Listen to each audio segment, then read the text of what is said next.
It's a good question.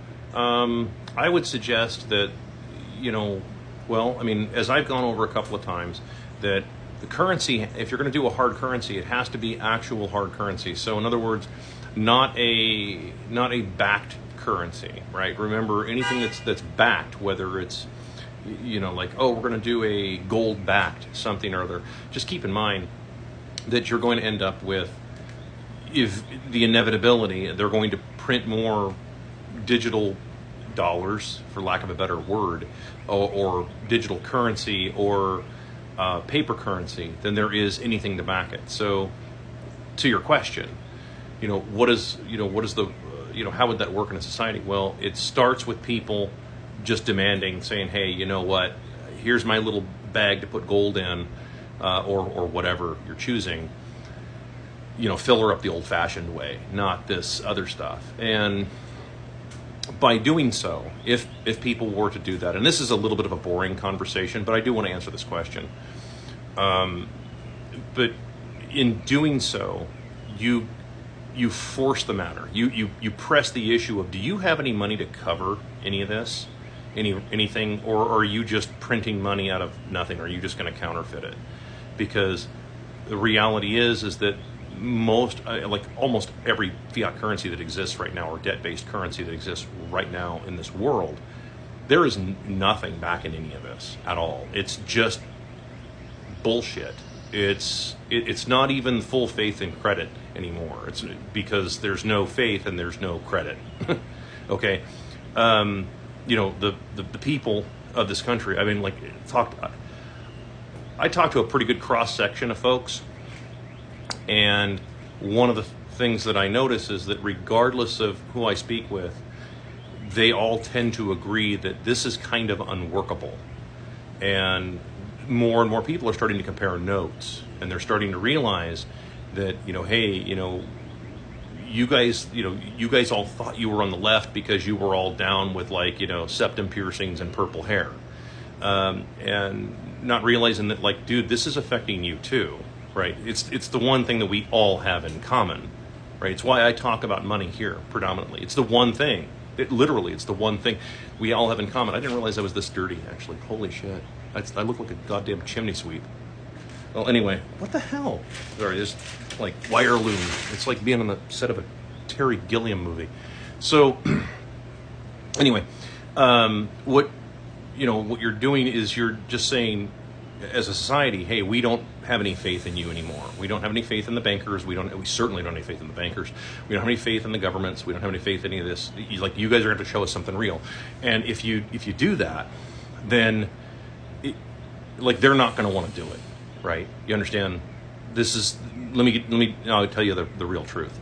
They're not going to want to do any of that. None of these bankers, none of these governments, they're not going to. They can't do any of this. What they'll end up doing is they'll end up calling you eventually I will be considered financial disinformation, and I will be unpersoned off the internet. I would say 2 to 3 years tops, max, before that actually happens, because this is going to be considered financial disinformation, right?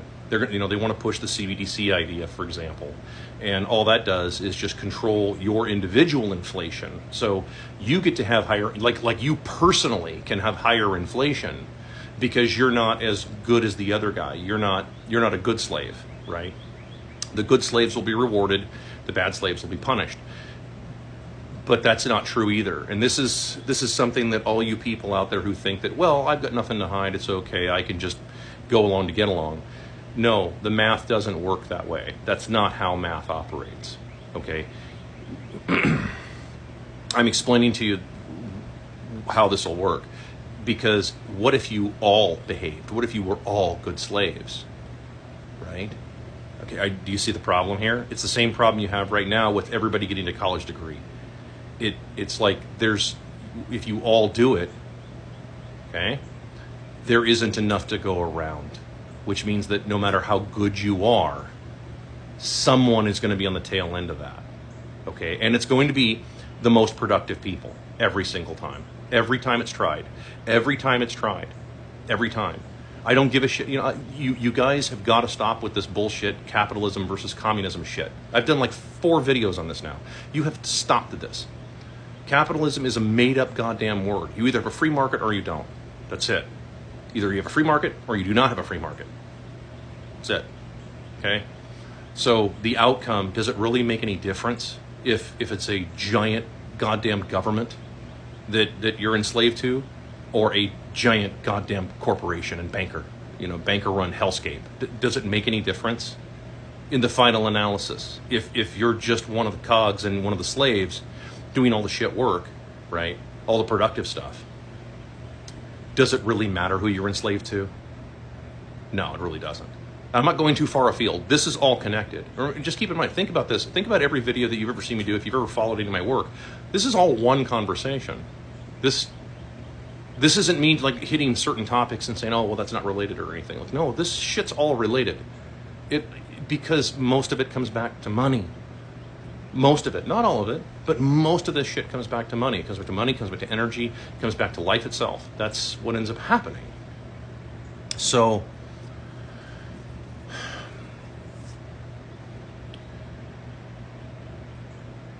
you have to be prepared for what goes along with that, okay? So, because they're not going to want to go along with it. They're gonna, if enough people, by the way, it's never happened in history. Just so you know, it has never happened in all of history. Bad money chases good money out, okay? Good money gets hoarded. It goes into savings accounts, it goes into vaults, and it just sits there and rots. That's what happens throughout all of history. And until the bad money collapses. It turns into a Ponzi scheme, just like the US dollar, just like the Canadian dollar, just like the euro, the yen, it doesn't make any difference. The ruble, all of it. It's the yuan, the renminbi, all of it. Okay, so when it finally collapses, that's when your real money goes back into the marketplace, and then there's an accounting for that. They are doing everything they can to keep all of this from collapsing, right? And this is. So it's never happened where people have just risen up and said, hey, we want hard currency. Right now, in fact, I mentioned this, I don't know, 4, 5, 6 videos ago or something. Young people are starting to get in their mind, right? Young people in America, particularly in the Western cultures. So the US, Britain, the 50 or 60 guys that are left in Britain that are British. All of this shit is starting to have an awakening effect on them. And they're starting to say, hold on a second here. We want to maybe start talking about hard currency. They are going to do everything they can to replace you with people who don't give a shit, right? They just like, that's why they're pulling specifically from third world countries, right? They're doing that on purpose because they just see it as, oh, well, hey, our lifestyle improved. Not realizing that, yeah, your lifestyle's improving because you're actually crushing the lifestyle of the people that were there prior to you. Right. That's because, remember, there's a debt that's going to be paid. Just keep in mind, the rules here on Earth are pretty simple. Thermodynamics. The first rule of thermodynamics is you can't win. That is the first rule. First rule of life is you cannot win. But you can make someone else lose for you. Now, that you can do. There's no rule that says you can't do that.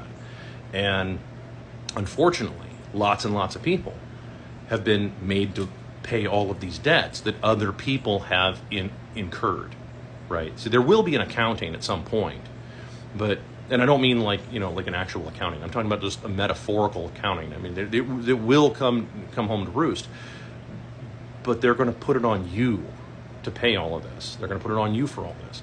This is why it's so important for people to start demanding to be paid in hard currency for any of their labor and close those goddamn borders, okay? And like, I realize there's a whole bunch of purple-haired freak shows out there, like my wife.